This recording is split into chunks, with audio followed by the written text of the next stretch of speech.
दोस्तों, भोले भंडारी आज दिनांक 22/10/2020। दोस्तों, यह परमात्मा का गुस्सा थम ही नहीं रहा। वह गुस्सा करता ही जाता है। इसलिए दोस्तों, परमात्मा ने आज भी बहुत भयानक चेतावनी दी, हमें भयानक चित्र दिखाया। इसलिए लोगों, पापों का प्रायश्चित कर लो, प्रार्थना करो, कमिटमेंट कर दो कि भविष्य में अब हम पाप नहीं करेंगे, निरीह जीवों को मारकर नहीं खाएंगे और गरीब व अपने छोटे भाइयों को नहीं सताएंगे, शायद कुछ बचाव हो जाए। ये मैं सावधानी पहले बता रहा हूँ कि उन्होंने जो मुझे आज बताया बड़ा भयानक है। इसलिए दोस्तों, ये करो, वह परम दयालु आपका बचाव हमारा बचाव कर सकता है, कर देगा।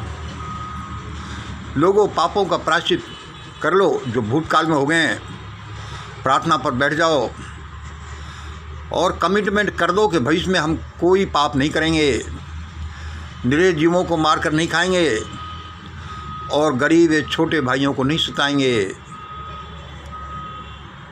उनके साथ कोई दुर्व्यवहार नहीं करेंगे, उनके लिए भोजन और शिक्षा का प्रबंध, स्वास्थ्य का प्रबंध करेंगे, शायद कुछ बचाव हो ही जाए। देखो, मैंने शायद ही लिखा है, क्योंकि जो हमने पहले प्रायश्चित पाप कर लिए हैं, उनका कुछ तो हम भुगतना ही पड़ेगा। आज उस देवी संदेश छोटा सा जो, इसको फिर सुन लीजिए। मैंने कहा, परमात्मा, अक्टूबर चल रहा है, अब तो लोगों को दंड देने की बात बोलना बंद करो। दोस्तों, ये जो मैं बोल रहा हूँ, ये मेरी 20-30 साल 40 साल पहले मेरी फाइलों में बंद निष्कर्ष भी हैं। यह परमात्मा की वाणी भी है। आज इसका कुछ समय है तो परमात्मा ने कहा है कि इसे बोलो। तो उस परमात्मा ने क्या बोलने के लिए कहा?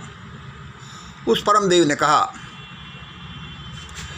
मैं यहाँ blackout, internet out, transport out कर दूंगा। भाई देखो, बड़ी कठोर बात भगवान बोल रहा है। मैं यहाँ black out, internet out, transport out कर दूंगा।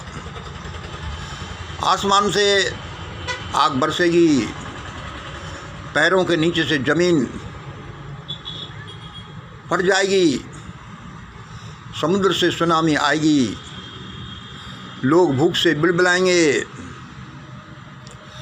तब कोई भारत के लोग, ध्यान से सुन लो, तब कोई भारत के लोग समस्याओं की जड़ को निकालेंगे। तब कोई भारत के लोग जागेंगे और तब समस्याओं की जड़ पर टूटेंगे। ऐसा इस देश में क्रांति नहीं आने की। ये परमात्मा, इसलिए ये भयानक हलचल ला रहा है। दूसरा नंबर, उसने बताया, तब वह सुप्रीम अपना परिचय देगा। तब वह सुप्रीम अपना परिचय देगा, लोग उसका कहा मानेंगे। इसका मतलब वो सुप्रीम अपने आसपास ही घूम रहा है। तो वह सुप्रीम अपना परिचय देगा, लोग उसका कहना मानेंगे। तीसरे नंबर, तब कोई भारत महान बनेगा, जातिवाद मिटेगा और ये दोनों सबसे विकसित, अति धनाढ्य, सत्तावान समूह जर्मनी के यहूदी काउंट से भी बड़ी विविधता से मुश्किल से बचाए जा सकेंगे। दोस्तों, परमात्मा ने ये बड़ा भयंकर टिप्पण खींचा है, क्योंकि हमारे कर्म ही ऐसे होंगे। दोस्तों, जिस देश में आज इंटरनेट के ज़माने में गरीबों की यह हालत है, उनकी बहन बेटियों की यह हालत है। तो सैकड़ों साल पहले, हजारों साल पहले क्या हुआ होगा?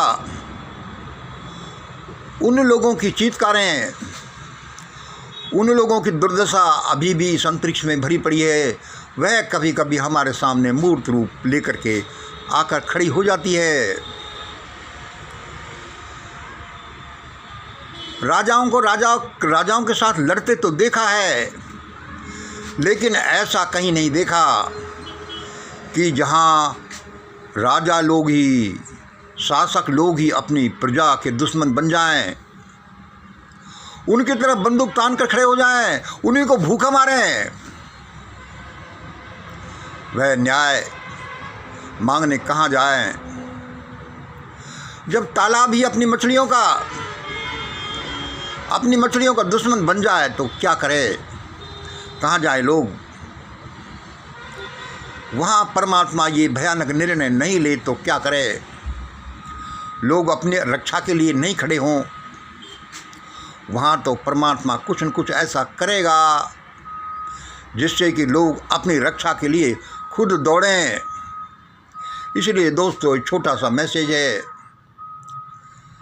अपना बचाव कर लो, प्रार्थना पर बैठ जाओ, पापों का प्रायश्चित करो और भविष्य के लिए कमिटमेंट कर दो कि हम भविष्य में पाप नहीं करेंगे, निरीह जीवों को मार कर नहीं खाएंगे, गरीब या छोटे भाइयों को नहीं सताएंगे, तब कोई रक्षा हो सकेगी। वरना ऐसा ही होगा जैसा ये बताया गया।